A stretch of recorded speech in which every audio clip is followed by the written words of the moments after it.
وإن كنتم في ريب مما نزلنا على عبدنا فأتوا بسورة من مثله وادعوا شهداءكم من دون الله إن كنتم صادقين.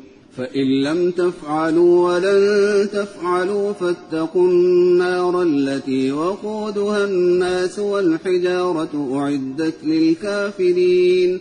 وبشر الذين آمنوا وعملوا الصالحات أن لهم جنات تجري من تحتها الأنهار كلما رزقوا منها من ثمرة رزقا قالوا هذا الذي رزقنا من قبل وأتوا به متشابها ولهم فيها أزواج مطهرة وهم فيها خالدون.